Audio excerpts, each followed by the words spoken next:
Hello बच्चों, अपनी class हम लेसन 2 से स्टार्ट कर रहे हैं। लेसन 2 में हमने आपको वर्ण की परिभाषा, वर्ण के भेद और अयोगवाह तक आपको पिछले वीडियो में आपको समझाया और आज हम आपको संयुक्त व्यंजन से शुरू करने जा रहे हैं। संयुक्त व्यंजन किसे कहते हैं, ये पेज नंबर 12 पर आप देख सकते हैं। दो व्यंजनों के योग से बने वर्ण संयुक्त व्यंजन कहलाते हैं। इनकी संख्या 4 है। संयुक्त व्यंजन जो होते हैं, अभी हमने कहा कि दो व्यंजनों के योग से बनते हैं। इसमें दो अलग अलग वर्ण का प्रयोग किया जाता है, यानी जो दो व्यंजनों का मेल होगा वो दोनों व्यंजन वर्ण अलग अलग होंगे। एक ही व्यंजन वर्ण का प्रयोग हम दो बार नहीं करते हैं। अब ये जो संयुक्त व्यंजन होते हैं, इनकी संख्या 4 होती है। छ, त्र, ज्ञ और स्र, ये हमारे 4 संयुक्त व्यंजन होते हैं। अब इसमें से हम आपको बताएंगे कि दो अलग अलग व्यंजन कौन से हैं। जैसे क्षत्रिय छ का हम जब संयुक्त व्यंजन के रूप में इसको जानते हैं, इसको हम बनाने के लिए क, हलंत और षट्कोण श का मेल करते हैं। ये क अलग हो गया और षट्कोण श अलग हो गया। ये दो व्यंजन वर्ण अलग अलग प्रकार के हैं। दोनों का जब हम मेल किए तो हमारा नया वर्ण क्षत्रिय छ बन गया। इसी प्रकार से ज्ञ जो होता है, ये भी अलग अलग दो व्यंजन के मेल से बना है। जैसे ज, हलन प्लस इया। जब हम ज और इया का मेल करते हैं तो हमारा नया व्यंजन वर्ण बनता है ज्ञ। इसी प्रकार से त, हलन और र का जब हम मेल करते हैं तब हमारा नया व्यंजन वर्ण संयुक्त व्यंजन बनता है त्र, जो हम त्रिशूल, त्रिभुज आदि में प्रयोग में लाते हैं। इसी प्रकार से चौथा जो हमारा संयुक्त व्यंजन है वो है बड़ा श, हलंत और र। श और र का जब हम मेल करते हैं तो हमारा बना श्र। जो हम श्री, श्रीमान आदि में जिस व्यंजन श्र का प्रयोग करते हैं, ये वही है। आगे बढ़ते हैं। उत्क्षिप्त व्यंजन। उत्क्षिप्त व्यंजन क्या है? हिंदी भाषा में ड़ और ढ़, ये जो दो व्यंजन होते हैं वो उत्क्षिप्त व्यंजन के नाम से जाने जाते हैं। जब आप क, ख, ग, घ जब आप पढ़ते हैं तो उसमें ट वर्ग का जो वर्ण हम ट वर्ग का जो 5 वर्ण है उसमें हम पढ़ते हैं ट, ठ, ड, ढ, अण। तो ड और ढ जो बीच में दो व्यंजन वर्ण पढ़ रहे हैं, उनके नीचे अगर हम एक बिंदु लगा देते हैं तो ड के नीचे अगर बिंदु लगता है तो उसको हम पढ़ते हैं ड़, और ढ के नीचे तो ढ़। अब इनसे जो हमारा शब्द बना करके हम आपको उदाहरण के लिए समझाते हैं। जैसे ड से हम पढ़ते हैं ड से डमरू और ढ से ढक्कन। ऐसे हमने शुरू में जब हम पढ़ना सीख रहे थे तो उस दौरान हमने ड से डमरू, ढ से ढक्कन आदि इस तरह से हमने शब्दों को उसको बना करके जाना। इसी प्रकार से अब हम आपको इसका ड़ और ढ का उदाहरण देते हैं। जैसे दौड़ना। दौड़ना में ड़ का जो प्रयोग होता है वो ड का ही रूप है।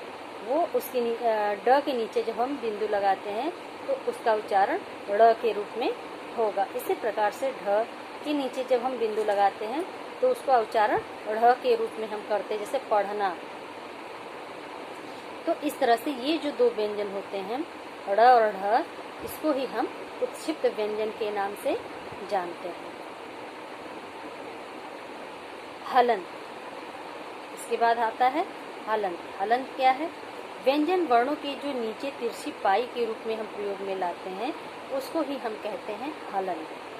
हलंत जो होता है वह जिस व्यंजन वर्ण के नीचे लगेगा वह व्यंजन वर्ण आधा मान लिया जाता है, यानी स्वर का पहला वर्ण यानी अ उसमें से निकाल दिया गया है। कोई भी हलंत का प्रयोग कभी भी स्वर के नीचे नहीं लगता है। ये हमेशा व्यंजन वर्णों में ही इनका प्रयोग किया जाता है।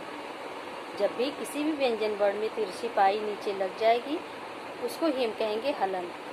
हलंत लगने से व्यंजन वर्ण आधा मान लिया जाता है।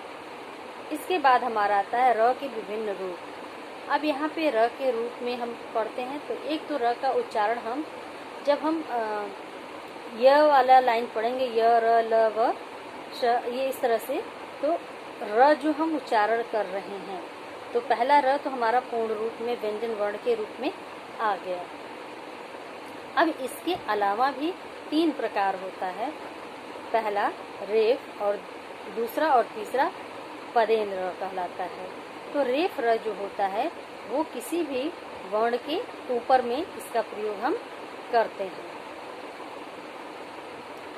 जैसे सूर्य, सूर्य हम जब लिखते हैं तो स उ की मात्रा, स पर बड़ा उ की मात्रा, य के ऊपर से जो हम अर्ध गोलाकार लगाते हैं र के रूप में, यही हमारा रेफ र कहलाता है।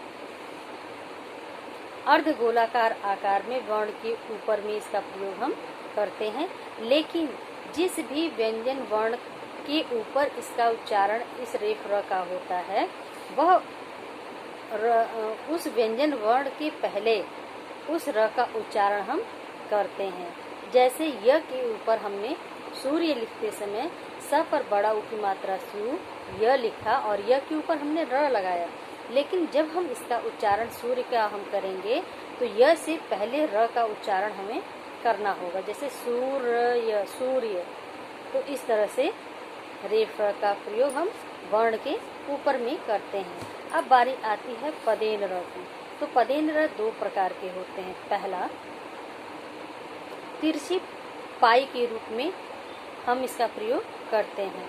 अब यहाँ हमने एक बार एक चीज़ और आपको हम समझाए हैं हलंत का। हलंत में हमने समझाया कि एक तिरछी पाई जब लगती है किसी भी व्यंजन वर्ण में तो वह व्यंजन वर्ण आधा होता है। अब यहाँ पे ये दोनों में हम आपको एक ही चीज़ बता रहे हैं। जैसे पदेन र में भी हम तिरछी पाई का इस्तेमाल करते हैं, लेकिन ये र के रूप में इसका उच्चारण होगा। अब यहाँ पे दोनों तिरछी पाई है, इसको हमको जानना है। हलंत के लिए हम व्यंजन वर्ण के नीचे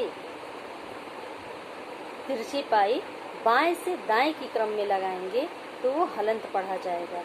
लेकिन पदेन र में पाई वाले जितने भी वर्ण होते हैं उनमें ही केवल इनका उच्चारण किया जाता है। जितने भी पाई वाले बीच में, जो पाई का मतलब जो बीच में लकीर खींचते हैं, जैसे क हम लिखते हैं, क के बीच में एक लाइन खींचते हैं, प हुआ, स हुआ, इस तरह से हम जब पाई वाले जो भी वर्ण होंगे उनमें ही इस पदेन र का प्रयोग करते हैं। लेकिन इस पदेन र का प्रयोग हम पाई वाले वर्णों में दाएं से बाएं की तरफ तिरछी लाइन नीचे की तरफ खींचते हैं। इस बात का आपको ध्यान रखना है कि हलंत के लिए बाएं से दाएं की क्रम में आपको पाई खींचनी है और पदेन र में हमें पाई वाले जो भी वर्ण होंगे उनमें दाएं से बाएं की तरफ तिरछी लाइन खींचनी होती है। जैसे क्रम, भ्रम, प्रश्न में हम नीचे बगल से, पाई के बगल से हम जो लकीर खींचते हैं वो र का उच्चारण हम उसमें करते हैं। अब इसी प्रकार से तीसरा र हम पदेन का जानते हैं। तो ये जो तीसरा जो र होता है पदेन वाला, ये हमारा ट और ड केवल 2 ही वर्णों में इसका प्रयोग हम करते हैं। ये 2 तिरछी पाई एक में जोड़ते हैं। जैसे अंग्रेजी का ए बनाते समय कैपिटल ए जब हम बनाते हैं तो कैपिटल ए के लिए आप देखते हैं कि पहले आप ऐसे फिर ऐसे एक लकीर खींचते हैं, फिर बीच में एक लाइन खींचते हैं। तो आपको इसमें कैपिटल ए में जो बीच में जो लाइन खींची जाती है उसको आपको नहीं करना है, वो ट्रायंगल के आकार आपको शेप देना है एक तरह से।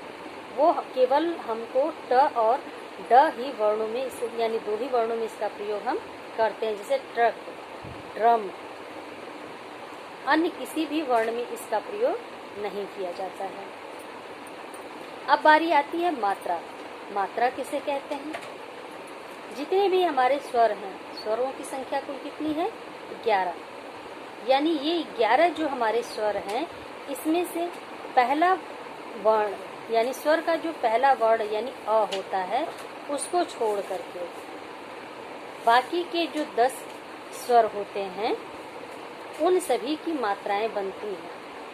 और यही मात्राएं यानी मात्रा स्वरों का जो चिन्ह होता है, इसको कह सकते हैं कि स्वरों का जो चिन्ह होता है वही मात्रा कहलाता है, यानी स्वरों के चिन्ह को मात्रा कहते हैं। अब इसमें यानी कुल स्वर हमारे कितने हैं? 11। इसमें से पहला स्वर यानी अ को छोड़ करके बाकी के 10 हमारे जो स्वर होते हैं उनके जो चिन्ह होंगे वही मात्रा कहलाती है। यानी कुल मात्राओं की संख्या हमारी कितनी होती है? 10।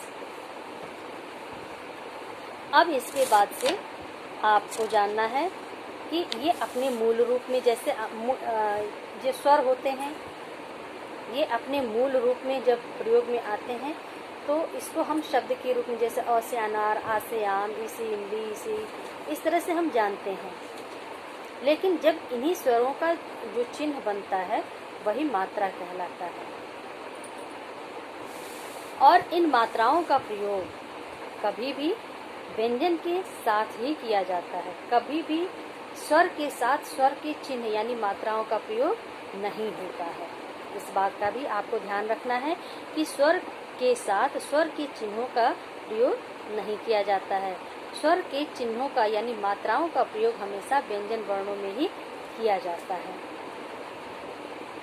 अब इसके बाद से आता है अंत का जो विशेष होता है। हमने आपको इसको रफ कॉपी में करने के लिए हर लेसन का बोला ही है। इस लेसन में भी आपका विशेष प्रश्न दिया हुआ है, आप इसको रफ कॉपी में करने का अभ्यास कीजिएगा। एक बार इसको हम आपको समझा भी देते हैं। विशेष का पहला प्रश्न, हिंदी भाषा में कुछ उर्दू वर्णों जैसे ज और फ तथा अंग्रेजी के आ को भी स्थान दिया गया है। अब इसको हम कैसे आपको बताएं? ज और फ जो हम हिंदी वर्णमाला में ज से जहाज और फ से फल पढ़ते हैं, अब ये इसके नीचे बाएं की तरफ जो एक बिंदु लग जाता है, जैसे ज के नीचे जब हम बिंदु लगाते हैं तो उसको हम ज पढ़ते हैं। इसी प्रकार से फ के नीचे जब हम बाएं तरफ बिंदु लगाते हैं तो उसको हम फ पढ़ेंगे। ये दोनों वर्ण हमारा उर्दू के माने गए हैं। ये दो उर्दू के वर्ण हिंदी वर्णमाला में हम शब्दों में प्रयोग में लाते हैं। इसी प्रकार से आ से आम जो हम लोग पढ़ते हैं उसके ऊपर अगर अर्धचंद्र लगाते हैं, अर्धचंद्र का मतलब चंद्र का आकार का जो हम चंद्र बिंदु लगाते हैं उसको बनाने के बाद अर्धचंद्र बनाकर जो हम बिंदु लगाते हैं वो हम चंद्र बिंदु के नाम से जानते हैं। लेकिन अर्धचंद्र में करना क्या है? चंद्र का आकार तो देना है लेकिन उसके ऊपर बिंदु नहीं लगानी है, तो वो आगत के रूप में प्रयोग में आता है। इसका उच्चारण अ के रूप में किया जाता है। हालांकि ये लिखा तो आ जाता है लेकिन इसका जब हम उच्चारण करेंगे आगत के साथ तो इसका उच्चारण हम अ के रूप में करते हैं। और ये अ जो होता है वो अंग्रेजी से लिया गया है। दूसरा है वर्ण को अक्षर भी कहते हैं। हमने आपको शुरू में ही इस चीज़ को समझाया कि वर्ण को अक्षर भी कहते हैं। जैसे हम कहते हैं ना ये कौन सा अक्षर है, तो उसको अगर हम इस तरह से कहें कि ये कौन सा वर्ण है तो दोनों का मतलब एक ही है। तीसरा, किसी व्यंजन वर्ण में अ को मिलाते समय उस पर लगा हलंत हटा दिया जाता है। कहा जा रहा है कि किसी भी व्यंजन वर्ण में अ को मिलाते समय, यानी अब हमने आपको बताया कि कोई भी व्यंजन वर्ण यानी कुल कितने व्यंजन होते हैं? 33। यानी 33 जो व्यंजन वर्ण होते हैं उनके नीचे अगर तिरछी पाई हलंत के रूप में आती है तो वह व्यंजन वर्ण आधा मान लिया जाता है। और अगर उसमें हम अ का मेल करते हैं तो उस दौरान वह व्यंजन वर्ण पूरा मान लिया जाएगा, लेकिन उसके नीचे का हलंत हटाना पड़ता है। जब तक वो हलंत हटेगा नहीं तब तक वह व्यंजन वर्ण पूर्ण नहीं माना जाएगा। इसलिए व्यंजन वर्ण को पूर्ण रूप में लिखने के लिए हमें उसके नीचे का हलंत हटाना होगा।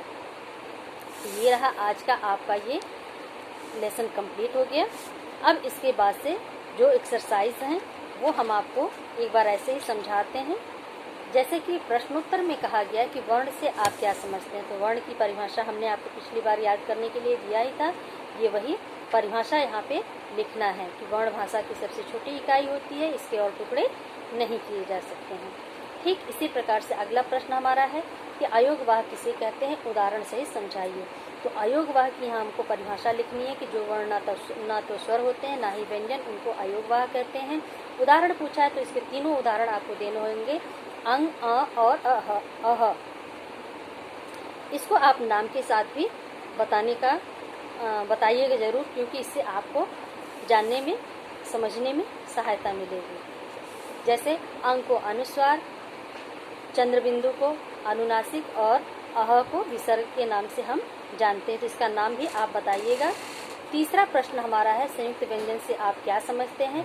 तो संयुक्त व्यंजन के लिए हमको इसका परिभाषा के रूप में इसको हम कह सकते हैं कि जब दो व्यंजनों का मेल होता है तो उसको ही हम संयुक्त व्यंजन कहते हैं। चौथा प्रश्न हमारा है कि मात्राएं किसे कहते हैं, उदाहरण सहित समझाइए। तो मात्राएं किसे कहते हैं, इस तरह से इसमें बुक में नहीं दिया है, लेकिन इसका हम आपको शॉर्टकट में आपको इसका उत्तर बताते हैं। इसको ही आप लिखिएगा कि स्वरों के चिन्ह को मात्रा कहते हैं। उदाहरण का पूछा गया है, तो मात्रा के लिए जो स्वर और उनकी मात्राएं दी गई हैं बुक में पेज नंबर 14 पर। मात्रा किसी भी व्यंजन के साथ मिलाकर रेड लाइन में आपको मिलेगा, उसके नीचे आप देखेंगे स्वर और मात्राएं लिखी गई हैं। स्वर में अ आ ई लिखा गया और मात्राएं में उनके चिन्ह लिखे गए हैं। तो ये वही चिन्ह आपको इसका उदाहरण के रूप में देना है। अब इसके बाद से दूसरा प्रश्न है सही गलत का, कि वह छोटी से छोटी ध्वनि जिसके टुकड़े नहीं किए जा सकते हैं वर्ण कहलाती है। तो ये सही है। दूसरा है जिन वर्णों के उच्चारण में स्वरों की सहायता नहीं लेनी पड़ती है वे व्यंजन कहलाते हैं। तो व्यंजन के लिए स्वरों की सहायता लेनी पड़ती है। तीसरा है अंग को क्या कहते हैं, अंग को अनुस्वार कहते हैं। घ में आप देखेंगे दो वर्णों के योग से बने वर्ण संयुक्त व्यंजन कहलाते हैं, सही है। हिंदी भाषा में ड़ और ढ़ उत्क्षिप्त व्यंजन नहीं कहलाती, ये गलत है। खाली जगह में आप देखेंगे, हमने एक क्वेश्चन आपका खाली जगह का ही बता दिया था। तो अब बारी आती है खाली जगह की। वर्ण के दो भेद होते हैं, पहला स्वर और दूसरा आपका लिखा ही है व्यंजन। दूसरा है यानी ख में जो वर्ण ना तो स्वर होते हैं ना ही व्यंजन, उन्हें क्या कहते हैं, अयोगवाह कहते हैं। अंग को क्या कहते हैं, अनुस्वार कहते हैं। घ में आप देखेंगे दो डैश है, एक में ड़ और एक में ढ़ लिखेंगे तो उत्क्षिप्त व्यंजन ये कहलाते हैं। और अंग में आप देखेंगे कि स्वरों के चिन्ह डैश कहलाते हैं, तो क्या कहलाते हैं, मात्रा।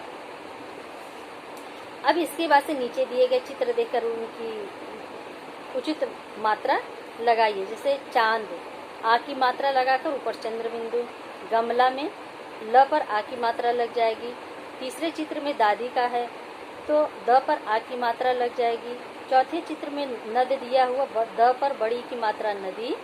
इसी प्रकार से बादल में ब पर आ की मात्रा और भालू में भ पर आ की मात्रा लग जाएगी। अगले क्वेश्चन में वर्णों को जोड़कर शब्द बनाइए। तो पहला क, अ, म, अ, ल, अ, इस तरह से कमल, र हलंत, हमने हलंत नहीं लगाया था, लेकिन आपको आप इसको खुद से करिएगा, इसको हम अभी नहीं बताएंगे। यानी वर्णों को जोड़कर शब्द बनाइए, ये आप रफ कॉपी में एक बार इसको करके रखिएगा। PDF भेजेंगे तो उससे आप मिला करके फिर उसको फेयर करिएगा। और लास्ट क्वेश्चन हमारा है, इसमें रेफ र और पदेन र का प्रयोग करना है। तो पहला चित्र है ड्रम का, तो ड म लिखा है, तो ड के नीचे अब आप अभी हमने आपको बताया कि पदेन का जो दूसरा रूप होता है जो ट्रायंगल के आकार में होता है उसको लगाना है। बर्फी में फ पर बड़ी ई लगी ही है, उसके बगल में ऊपर से र लगेगा, रेफ र। इसी प्रकार से ट्रक में ट के नीचे लगेगा पदेन र। ट्रेन में भी पदेन र लगेगा, ट्रायंगल वाला। आइसक्रीम में क पर साइड में पदेन र जो लगता है तिरछी पाई के रूप में, वो लगाना है। और वर्षा में र पर ऊपर से जो रेफ र लगता है उसका प्रयोग करना है। तो आज की क्लास हमारी यहीं पे कंप्लीट हो रही है। आज का हम होमवर्क आपको वर्णों को जोड़कर शब्द बनाइए क्वेश्चन नंबर 5 जो दिया हुआ है वो आपको होमवर्क के रूप में हम दे रहे हैं, इसको आप लोग रफ कॉपी में करिएगा। बाकी का जो PDF देंगे उसके आधार पर आप अपनी कॉपी और बुक कंप्लीट करिएगा। तो आज की क्लास हमारी यहीं पे समाप्त होती है।